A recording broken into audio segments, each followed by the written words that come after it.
الخليجية ومركزين، واليوم القادسية إلى نصف النهائي رسميا. الحمد لله على كل حال، وإن شاء الله القادم أفضل. وهذا القادسية تأهلنا اليوم بفضل الله ولاعبينا الأبطال إن شاء الله.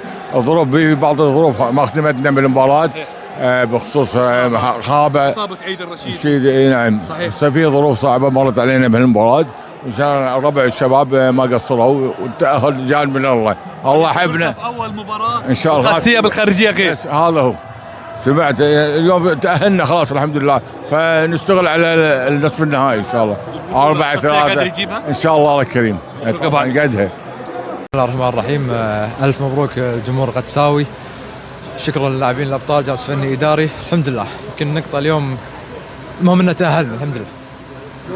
كنتم مركزين اليوم خصوصا ان انت بتلعب بمباراه وفي مباراه اخرى لها طموح اخر وللرفاع والعربي القطري. للأمانة احنا داشين المباراة نركز على نفسنا، كان ودنا ان نفوز ونفرح الجمهور اللي حضر، لكن الحمد لله بالنهاية طلعنا بنقطة، واهم شيء ان تأهلنا نصف النهائي. شنو الرساله اللي تقولها لاسماعيل خافي اليوم؟ اكيد اسماعيل خافي عظم الله اجره بوفاة والدته، اتمنى يرجع لنا ان شاء الله، وهذا الفوز له اكيد يعني. طموح الجمهور القدساوي اصبح كبير بعد تاهل لنصف النهائي. اكيد بالنهايه انت بنادي القادسيه مطالب كل بطوله تشارك فيها، وان شاء الله نفرحهم باذن الله. بارك فيك. اول شيء بسم الله الرحمن الرحيم، نتقدم بخالص تعازي حق اخونا اسماعيل خافي لوفاه والدته، عسى الله يرحمها ان شاء الله ويغمد روحها الجنه.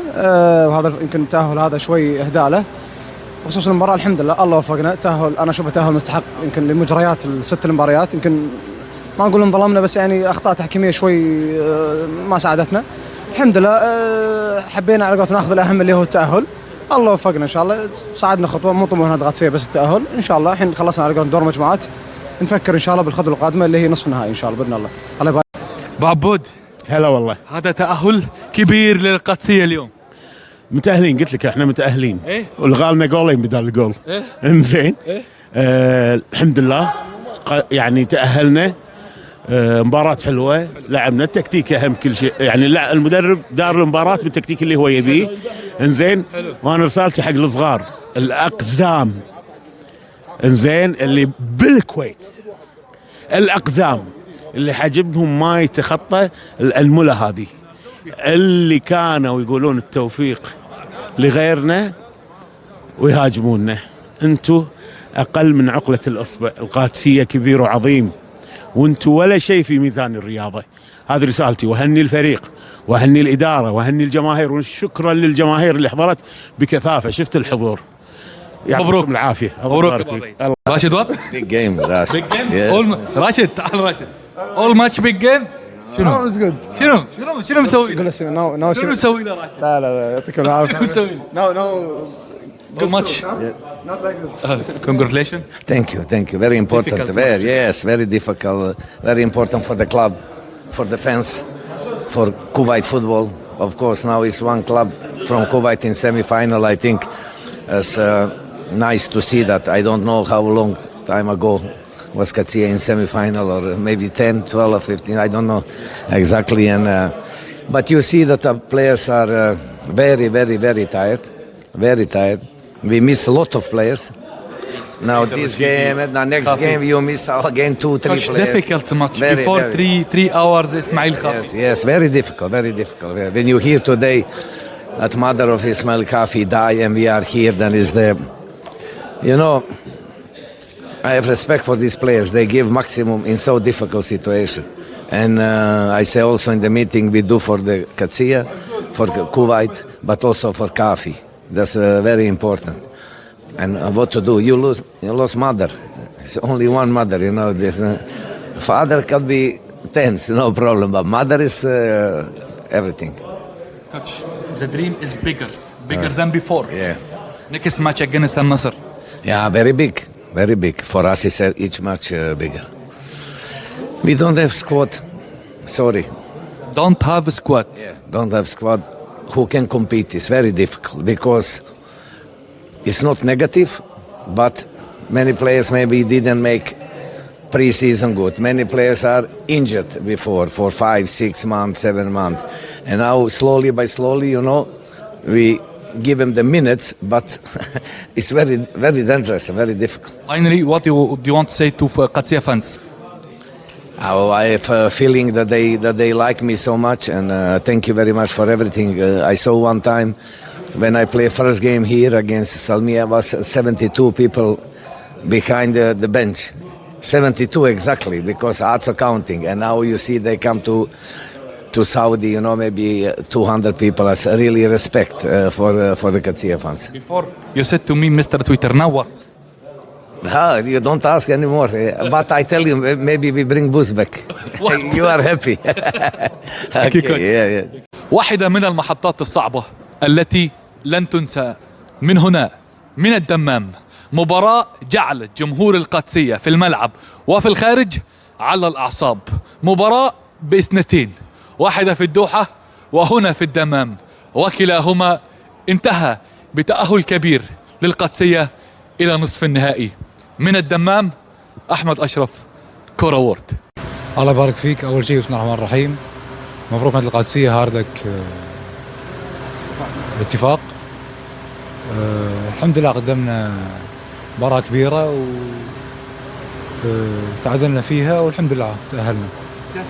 أبيك تقول لي الموقف لما جاء لإسماعيل خافي، شلون كان رد فعلكم كلاعبين معه في لحظة صعبة عليك لاعب؟ اكيد لحظه صعبه، الله يرحمها والدته، وكلنا انتم كلاعبين اليوم تعهدتوا ان انتم التأهل راح يكون هدية تخفف عن اسماعيل. طبعا ما في احد يخفف عن رحيل والدته، الله يغفر لها ويرحمها.